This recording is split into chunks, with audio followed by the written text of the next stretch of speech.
अस्सलातु वस्सलामु अला रसूलिल करीम अम्मा बाद फौज़ु बिल्लाहि मिनश शैतानिर रजीम बिस्मिल्लाहिर रहमानिर रहीम क़ाल अल्लाहु तआला फ़ी शानि हबीबिल करीम व फ़िल क़ुरआनिल मजीद या अय्युहल्लज़ीना आमनुत्तक़ुल्लाह हक़्क़ तुक़ातिही व ला तमूतुन्ना इल्ला व अंतुम मुस्लिमून सदक़ल्लाहुल अलीयुल अज़ीम।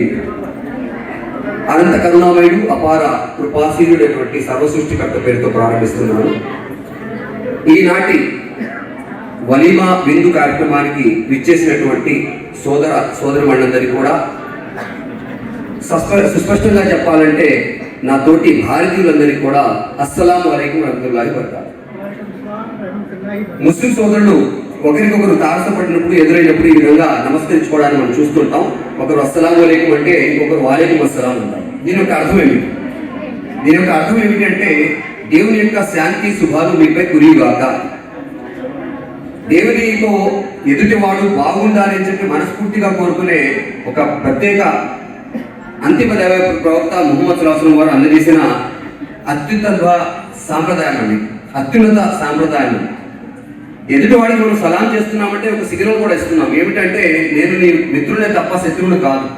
శత్రువుడు అయితే నువ్వు నాశనం అయిపోవాలని చెప్పి కోరుకుంటాను. మిత్రుడు కాబట్టి నువ్వు అభివృద్ధి చెందాలి, నువ్వు సంక్షేమంగా ఉండాలని నేను కోరుకుంటున్నాను. కాబట్టి సలాం ఎవరికి చేయాలంటే అవతలి వాడు మీకు పరిచయం ఉన్నా లేకున్నా కూడా అందరికీ సలాం చేయండి అని చెప్పి ప్రవక్త ముహమ్మద్ సల్లల్లాహు అలైహి వసల్లం వారు తెలియజేశారు. కాబట్టి ఆ యొక్క సలాం, ఆ యొక్క శాంతితోనే నా యొక్క సందేశ కార్యక్రమాన్ని నేను ప్రారంభించాను. మాసులారా, మరి వలీమా వివాహం అనంతరం పెళ్లి కొడుకు తరఫున అందరికీ ఇచ్చే ఒక విందు, ఆ యొక్క కార్యక్రమంలో మనం ఇవాళ ఉన్నాం. ప్రవక్త వారి సాంప్రదాయం కూడా ఏమిటంటే వివాహం తర్వాత పెళ్లి కొడుకు అందరికీ మరి విందుకి ఆహ్వానిస్తాడు తన స్థాయిని బట్టి. ఈ యొక్క శుభ సందర్భంలో అందరికీ కూడా మనం భాగస్వామ్యం ఇస్తాం. ఒక వివాహం జరిగింది అనే ఒక సందేశాన్ని అందరికీ తెలియజేస్తాం. ఈ బాధ్యత పెళ్లి కొడుకు వారిపై ఎక్కువగా ఉంది.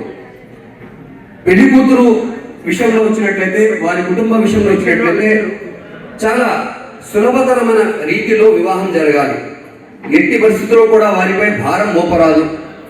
మేము ఇంతమంది వస్తాం, ఇంతమందికి ఈ స్థాయిలో మీరు భోజనాలు పెట్టాల్సిందే, ఈ స్థాయిలో మాకు ఆహ్వానించాల్సిందే, గౌరవించాల్సిందే అనే షరతు మరి దైవ ధర్మమైన ఇస్లాం ధర్మంలో ఎంత మాత్రం లేదు.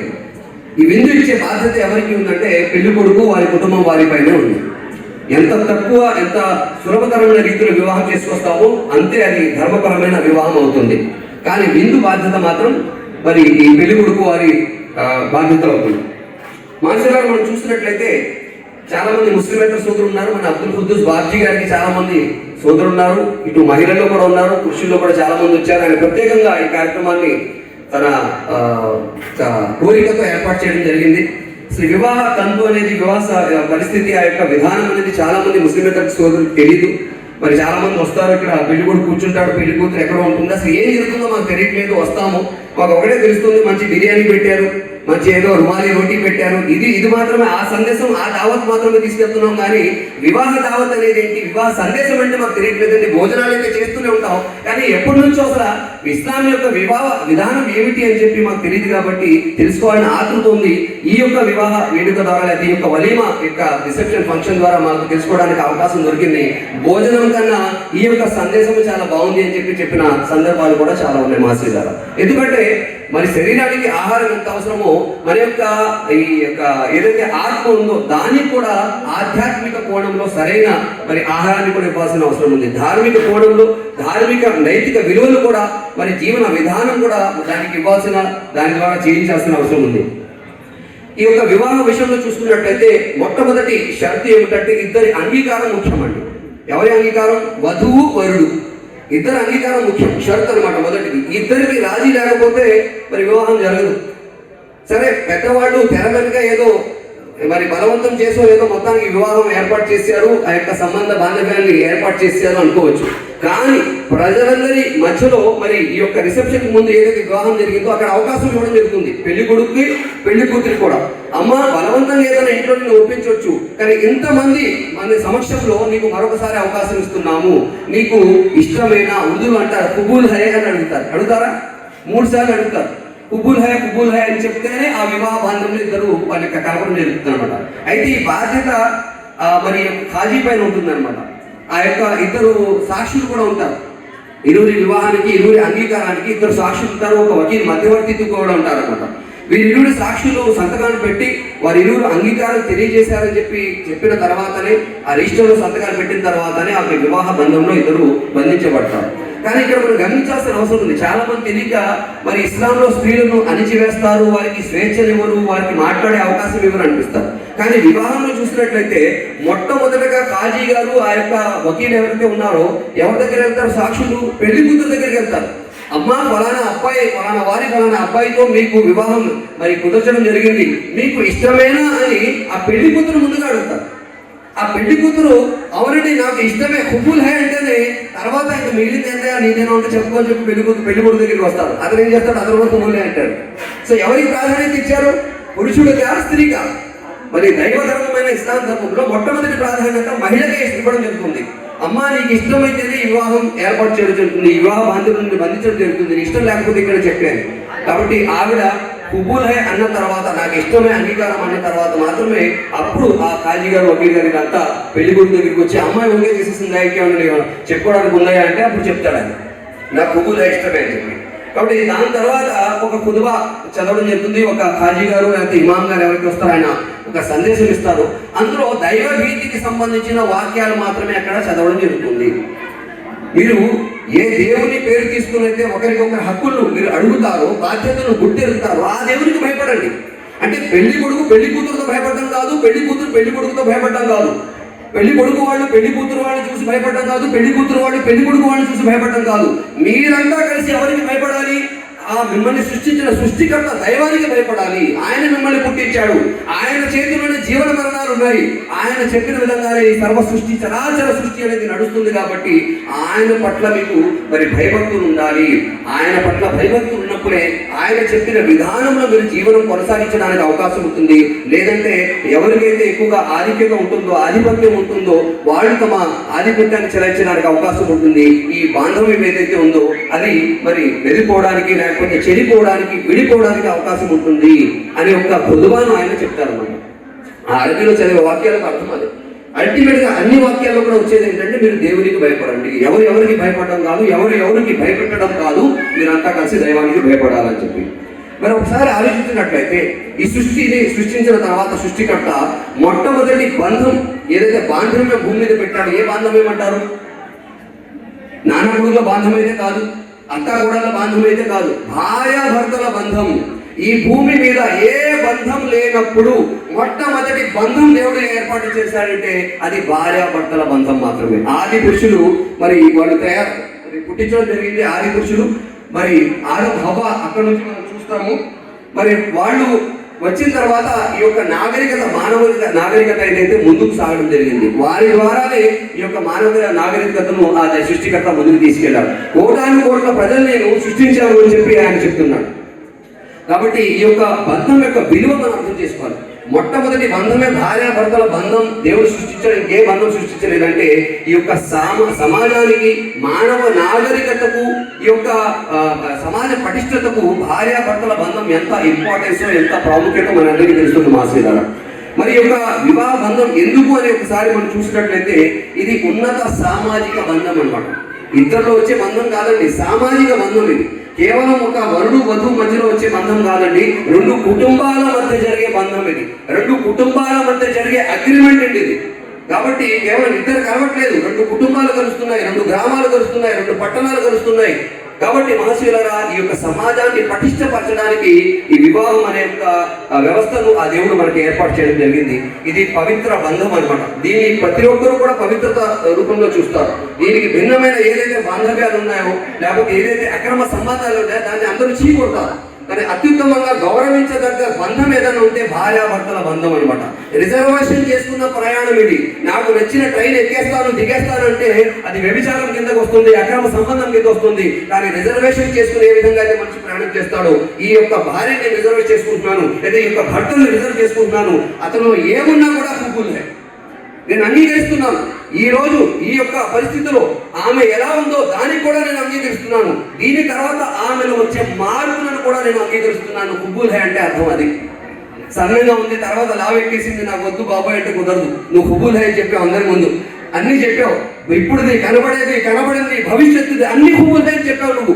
ఆ యొక్క అర్థవంతమైన హుబుల్ హై అని చెప్తేనే నిఖా యొక్క బరకత్ వస్తుంది మాసినారా. దేవుని యొక్క కార్యం అవతరిస్తుంది అనమాట. వేరే వేరే ఉద్దేశాలతో హుబుల్ హై అంటే చెప్పదనమాట. నువ్వు ఏదో దృష్టిలో పెట్టుకుని హుబుల్ హై అంటే కాదు. కాబట్టి భర్త విషయంలో అయినా భార్య విషయంలో అయినా ఏదైతే కనబడుతుందో, ఏదైతే భవిష్యత్తులో రాబోతుందో, దేనికైనా కూడా ఈ యొక్క బాంధవ్యానికి నేను నిలబడతాను అని చెప్పి మనం చూడాల్సిన అవసరం ఉంది. కాబట్టి మాస్టర్ గారు, మరి ఉత్తమ సమాజ నిర్మాణానికి ఇది పునాది.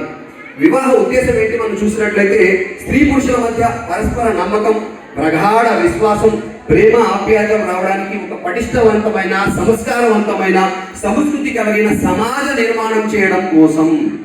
ఎవరేంటో తెలియదంటే మరి ఎవరి అబ్బాయో ఎవరి అమ్మాయో తెలియదు, అసలు ఎవరికి మరి రిలేషన్ ఉందో తెలియదంటే ఆ యొక్క సమాజం అనేది నష్టమైపోతుంది, నాశనం అయిపోతుంది, అల్లకల్లోలానికి అది గురి అయిపోతుంది మహర్షులారా. కాబట్టి ఒక పటిష్టమైన బాంధవ్యం ఉండాలి అంటే దానికి పునాది ఏంటంటే వివాహమే. ఒక పటిష్ట కుటుంబం ఏర్పడాలంటే వివాహమే తప్పనిసరిగా ఉండాలి. పటిష్ట కుటుంబం ఉన్నప్పుడు పటిష్ట సమాజం ఉంటుంది. పటిష్ట సమాజం ఉన్నప్పుడు పటిష్ట దేశం తయారవుతుంది. పటిష్ట దేశాలు ఉన్నప్పుడు మాత్రమే పటిష్ట ప్రపంచం తయారవుతుంది. ఈ పటిష్టత రావాలి అంటే మరి కంపల్సరీగా వివాహం అనేది మనం చేసుకోవాల్సిన అవసరం ఉంది.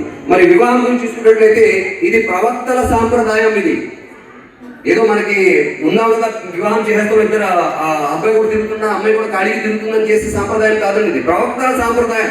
ఎవరైతే దైవ ధర్మ సందేశాన్ని అందజేయడానికి వచ్చారో, జీవిత విధానం అంటే ఇది, ఇహపరాల్లో సాఫల్యం పొందాలంటే ఏం చేయాలి, ఏం చేయకూడదు, చేయకూడనిది, చేయవలసినది ఏదైతే చెప్పడానికి వచ్చారో ప్రవక్తలు, వారు కూడా స్వయంగా వివాహాలు చేసుకుని చూపించారు.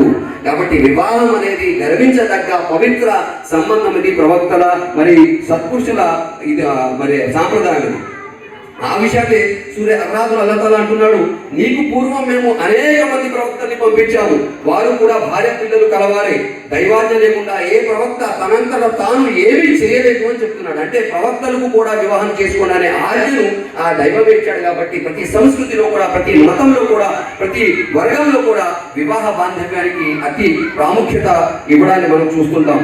మరి మహాప్రవక్త ముహమ్మద్ శాసం అన్నారు, అన్నికాహు మిన్ సున్నతి, ఏ వివాహం ఏదైతే ఉందో ఇది నా సాంప్రదాయం అన్నారు. నన్ను ప్రేమించేవాడు వివాహం చేసుకుంటాడు, ఒక పవిత్ర బంధంలో బంధించబడతాడు అనే విషయాన్ని కూడా ఆయన చెప్పడం జరిగింది.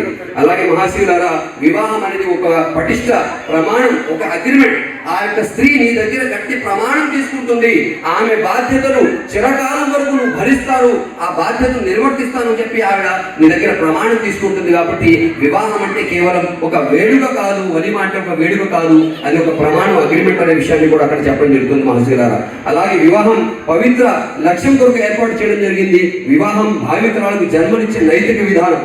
ఆ యొక్క సృష్టికర్త అంటున్నాడు, మానవులారా మీ ప్రభువుకు భయపడండి, ఆయన మిమ్మల్ని ఒకే జాతి నుంచి సృష్టించాడు, అదే ప్రాణి నుండి దాని జతను కూడా సృష్టించాడు, తిరిగి వారి ఊరి నుండి కోటాను కోట్ల ప్రజల్ని భూమి మీద వ్యాపింపజేశాడు అంటాడు. భూమి మీద ఎవరు లేనప్పుడు ఆ సృష్టి ఆది ఆ జంటను సృష్టించిన తర్వాత ఇవాళ ఇన్ని కోట్ల మంది మనం ఉన్నాం, ఇంతమంది ఉన్నాం అంతమంది ఉన్నాం అని చెప్పి మనం మరి లెక్క తీసుకుంటున్నాం అండి. కాబట్టి అతిథులు వస్తున్నారు, స్వాగతం వారికి తెలియజేస్తున్నాం అండి. ప్రతి శ్రీనివాస్ గారు వచ్చారు.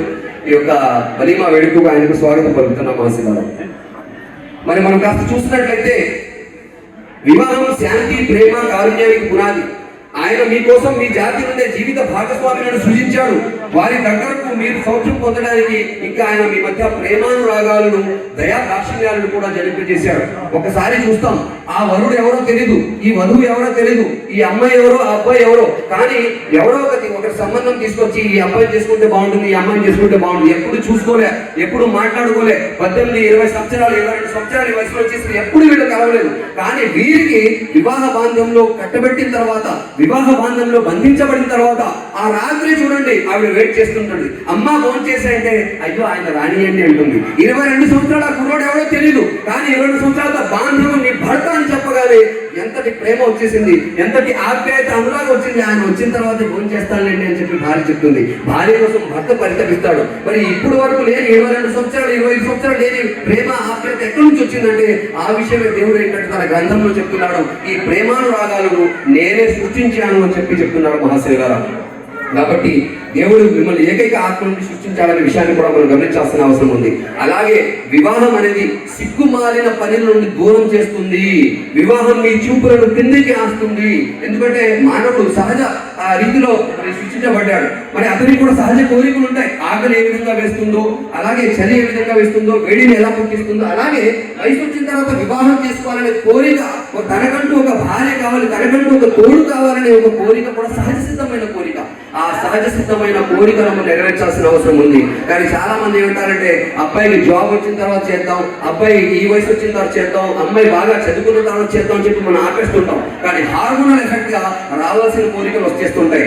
ఆకలి వేసినప్పుడు మరి కంచంలో అన్నం పెట్టలేదనుకోండి, వాడు ఏం చేస్తుంటాడు, పక్కగా అన్న కంచంలో చూస్తూ ఉంటాడు. ఇది ఆకలి వేస్తుంది అనమాట. కాబట్టి ఏ వయసులో పడాల్సిన ఆ యొక్క స్థితి ఆ వయసులో పడాల్సిన అవసరం ఉంది. కాబట్టి మరి పెళ్లిళ్ళు రాగానే వెంటనే వివాహం చేసి వేయండి అని చెప్పి మహాప్రవక్త మునిశ్వాసం ఉన్నారు. ఇవాళ పెళ్లి చేయకపోవడం వల్ల పెళ్లి చేసుకుందామంటున్నారు, కానీ అనేక అక్రమ సంబంధాలకు సమాధానం మనం చూస్తున్నాం. ఇది వరకు రియల్ ఎస్టేట్ దందాలు హత్యలు ఎక్కువగా జరిగాయి. ఇవాళ అక్రమ సంబంధాల విషయంలో హత్యలు ఎక్కువ జరుగుతున్నాయి.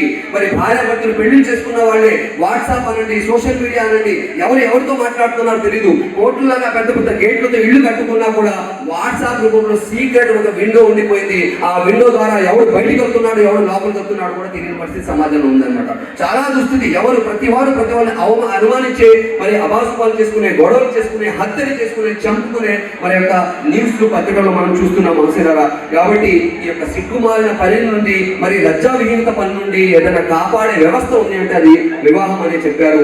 వివాహ ఉపదేశాన్ని గురించి మనం చూసుకున్నట్లయితే, మీరు భార్య విహీనులుగా, భర్త విహీనులుగా అంటే పెళ్లి కాని వారు ఎవరైనా ఉంటే వారికి వెంటనే పెళ్లిళ్ళు చేయండి అని చెప్పారు. వారికి బుద్ధిని ప్రసాదించే బాధ్యత దేవుడిది అని చెప్పారు. పక్షి కూడా తన గూటి నుంచి బయటికి వెళ్తుంది, కడుపు ఆకలితో వెళ్తుంది, తాను తింటుంది, తన పిల్లలకు కూడా సాయంత్రం వేటప్పుడు తీసుకొస్తుంది. వాటికే నేను సృష్టిలో బుద్ధిని ప్రసాదిస్తాను. చరాచర సృష్టిలో ఆకాశంలో ఉన్న వాటికి, భూమిలో ఉన్న వాటికి, నీటిలో ఉన్న వాటికి, భూమి లోపల ఉన్న వాటికి అందరికీ నేను ఇస్తున్నాను కదా. వారికి ఏ రేషన్ కార్డు ఉందని, వారికి ఏ ఆధార్ కార్డు ఉందని, మరి నేను అందరికీ బుద్ధి ప్రసాదించినప్పుడు నా జీవరాశిలో నువ్వు కూడా ఒక భాగస్వామి కదా, నువ్వు ఒక జీవరాశి కదా, నీకు కూడా బుద్ధి ప్రసాదించే బాధ్యత నాది అని చెప్పి దేవుడు చెప్తున్నాడు. కాబట్టి పోషించలేము అని చెప్పి మరి భయపడకుండా పెళ్లికి దూరంగా ఉండకండి అనే విషయాన్ని చెప్పండి మహసీదారా. మరి మహాప్రవక్త బోధనలు చూసుకున్నట్లయితే తక్కువ సమయంలో విషయాన్ని పెట్టడానికి ప్రయత్నం చేస్తాను. వివాహ బాధ్యతల్ని నెరవేర్చే శక్తి గల వారు తప్పక వివాహం చేసుకోవాలి అని చెప్పారు. బాధ్యత నెరవేర్చలేడు, సంపాదించలేడు అనుకుంటే అతనిపై బలవంతం లేదు. కానీ సంపాదిస్తున్నాడంటే మాత్రం అతను వెంటనే వివాహం చేసుకోవాల్సిన అవసరం ఉంది. ఎందుకంటే ప్రతిదీ కూడా జతగా సృష్టించింది, నీకు కూడా జత కావాలి అని.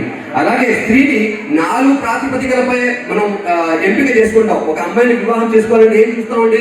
ఆమె ఐశ్వర్యం చూస్తాం, ఆమె అందచందాలను చూస్తాం, ఆమె వంశ ప్రాశస్త్యాన్ని చూస్తాం, తర్వాత ఆమె సౌశల్యాన్ని చూస్తాం. 4 ప్రాతిపదికల మీద మనం ఏంటంటే సెలక్షన్ ఉంటుంది. కానీ అంతిమ దైవ ప్రవక్త ముహమ్మద్ సల్లాల్లాహు అలైహి వసల్లం ఏమన్నారంటే, మీరు సౌశల్యాన్ని మాత్రమే చూడండి, సౌందర్యాన్ని చూడొద్దు, ఐశ్వర్యాన్ని చూడొద్దు, వంశాన్ని చూడొద్దు. సౌశల్యం అంటే మంచి క్యారెక్టర్ ఉన్న అమ్మాయిని, మంచి క్యారెక్టర్ ఉన్న అబ్బాయిని కనుక మీరు చూసి సెలెక్ట్ చేసుకున్నట్లయితే మీ జీవితం చాలా మరి సులభతరంగా ఉంటుంది, చాలా సంక్షేమంగా ఉంటుంది, దైవ కార్యంతో నిండిపోతుంది అన్నారు. అదే ఐశ్వర్యం చూసో, లేకపోతే అందం చూసో, లేకపోతే వంశం చూసుకున్నట్లయితే మరి ఆ యొక్క బంధంలో నిలకడ అనేది ఉండదు. చాలా తక్కువ సమయంలో ఇవాళ విడాకులు అనే విషయాన్ని మనం చూస్తున్నాం. కానీ ఇవాళ మనం ఏం చూస్తున్నాం, చాలా మంది ఇప్పుడు కట్నం గురించి కూడా నేను తర్వాత చెప్తాను. కట్నం కూడా చాలా మంది తీసుకోనంటారు, మేము కట్నం తీసుకోమని అంటారు. కానీ షరత్ ఏంటంటే అమ్మాయి ఎర్రగా ఉండాలంట. నేను అది కూడా కట్నమే అంటాను. అంటే నల్లవాళ్ళు ఇంకా చేసుకోవద్దానా?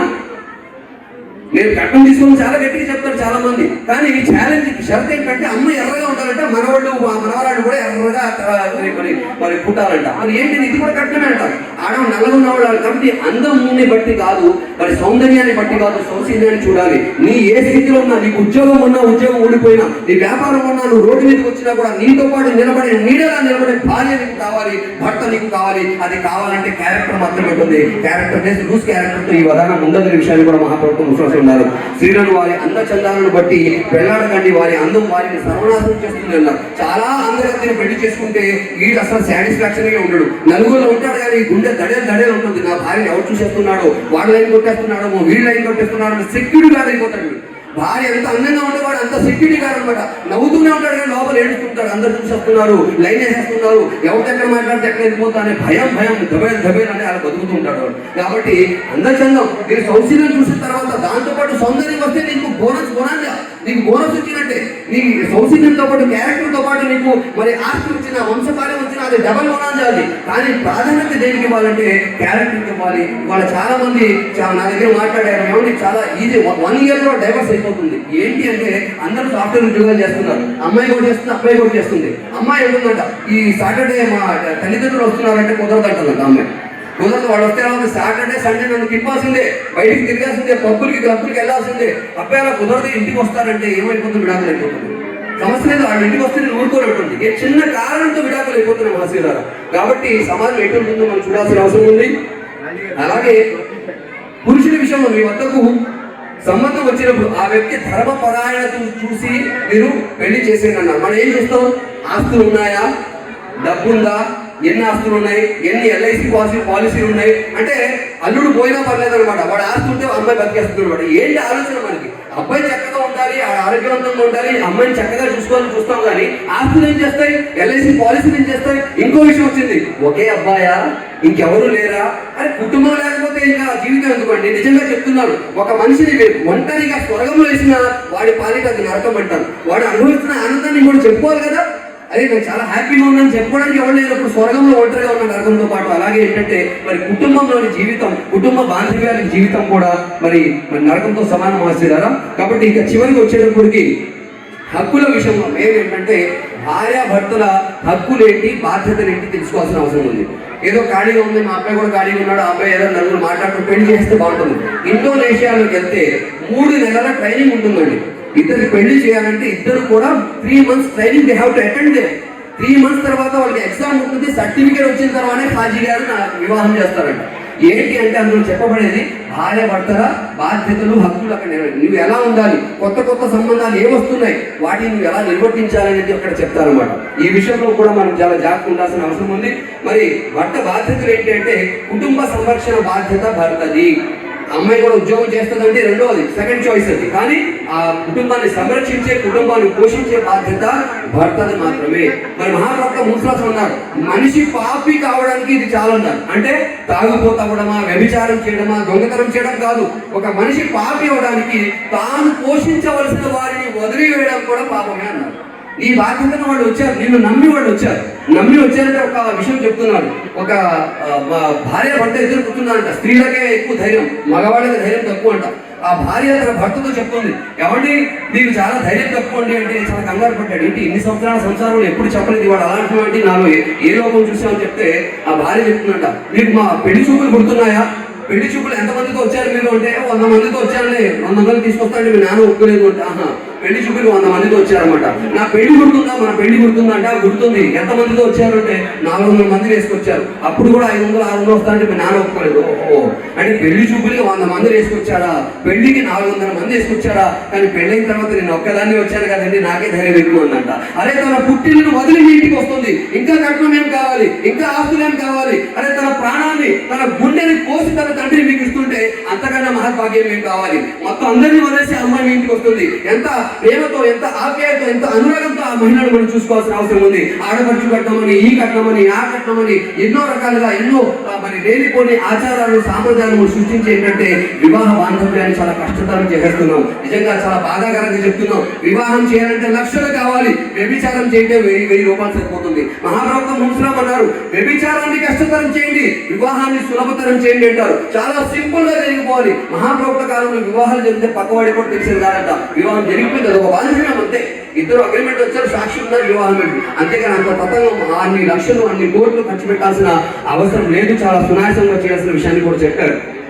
అలాగే ఉత్తమ రీతిలో దాంపత్యం కూడా చేయాల్సి ఉన్నారు. కాబట్టి ఇప్పుడు భర్త చేయకూడని కొన్ని పనులు చెప్తున్నా చూడండి. కట్న కానుకలు అతను ఆశించకూడదు. ఇస్లాంలో కట్న కానుకలు లేవండి. వరుడు కట్నం లేదు, వధువు కట్నం ఉంది. అంటే వధువుకి గిఫ్ట్ ఇవ్వాలి. ఆమె అన్ని వదిలేసి నీ కోసం వస్తున్నప్పుడు, కొత్త సంబంధాలతో తన రిలేషన్ అతను అడాప్ట్ చేసుకుంటున్నప్పుడు ఆమెను వెల్కమ్ చేస్తూ నువ్వు గిఫ్ట్ ఇవ్వాలి. దాన్ని మహర్ అంటారు. ఆ మహర్ చెల్లించిన తర్వాత మాత్రమే వివాహం అనేది పూర్తి అవుతుంది. మహర్ చెల్లించకుండా ఆ స్త్రీని టచ్ కూడా చేయకూడదు. మహర్ చెల్లించకుండా ఎవరైనా టచ్ చేస్తే అది వ్యభిచారంతో సమానం అన్నారు మహాప్రభుత్వ. చాలా మంది చూస్తుంటారు అన్నమాట. ఏదో లక్షలు మహర్ కట్టేస్తారు, 2 లక్షలు 3 లక్షలు చెల్లించారు.